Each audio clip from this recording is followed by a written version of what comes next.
ए मनीष ଭଲ ଇନକମ୍ କରୁଥିଲେ ବହୁତ ଗର୍ବ କରେ। ସିଏ ଭାବେ ଯେ ଏ ଟଙ୍କା ପଇସା ବୋଧେ ସବୁ କିଛି, ଏଇଥିରେ ହିଁ ମୁଁ ସବୁ କିଛି କରିଦେବି। ଗୋଟେ ଉଦାହରଣ ଦେଖନ୍ତୁ, ହ୍ୟୁମାନ ସାଗର। ସିଏ ଜଣେ ଆଗ ଧାଡ଼ିର ସିଙ୍ଗର ଥିଲେ। ତ ସେ କେତେ ଟଙ୍କା ଇନକମ୍ କରୁଥିବେ ଆପଣମାନେ ଅନୁମାନ କରନ୍ତୁ। ଆଜି ତାଙ୍କ ମା ସରକାରଙ୍କ ଆଗରେ ଅନୁରୋଧ କରୁଛନ୍ତି କି ତାଙ୍କୁ ସହାୟତା କରନ୍ତୁ ବୋଲି। ତ ମୋତେ ଏବେ ତାଙ୍କ ବିରୁଦ୍ଧରେ ସମସ୍ତେ ଗାଳି କରିବେ। ତ ମୁଁ ସେମିତିକା ମୁଁ କାହାକୁ କହୁନାହିଁ ଯେ ଆପଣମାନେ ସାହାଯ୍ୟ କରନ୍ତୁ କିମ୍ବା ସରକାର ସାହାଯ୍ୟ କରନ୍ତୁ, ସେଇଟା ଆପଣଙ୍କ ଉପରେ ଡିପେଣ୍ଡ କରେ। ସେ ତ ପ୍ରଥମେ ଆମ ମହାପ୍ରଭୁ ଜଗନ୍ନାଥଙ୍କୁ ଅପମାନ କରିଥିଲେ। ତାପରେ ସିଏ ଯେ ଏତେ ଟଙ୍କା ଇନକମ୍ କରୁଥିଲେ, ତ ତାଙ୍କ ଟଙ୍କାରେ ସିଏ କାହାକୁ ଲୋକମାନଙ୍କୁ କେତେ ସାହାଯ୍ୟ କରୁଥିଲେ କି ଆପଣମାନେ କହିବେ। ତ ସେଇଟା ଆପଣଙ୍କ ଉପରେ ଡିପେଣ୍ଡ କରେ, ଆପଣ ସାହାଯ୍ୟ କରିବେ କି ନାହିଁ, ସରକାର ସାହାଯ୍ୟ କରିବେ କି ନାହିଁ।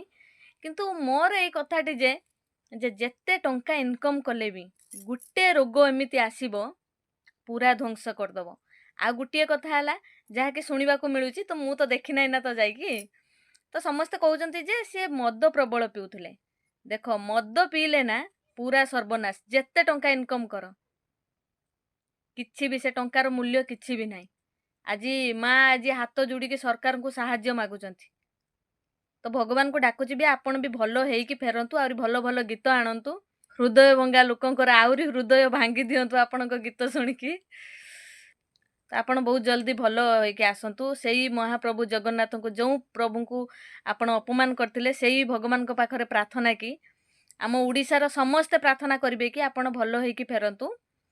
ତ ଭଲ ହେଇକି ଫେରିବା ପରେ ଆପଣଙ୍କର ଯାହା ସବୁ ମନ୍ଦ ଅଭ୍ୟାସ ଅଛି ତାକୁ ତ ନିହାତି ଛାଡ଼ିଦେବେ। ଏଇଟା ହିଁ ଆପଣଙ୍କ ଦେହ ପାଇଁ ହିଁ ଭଲ।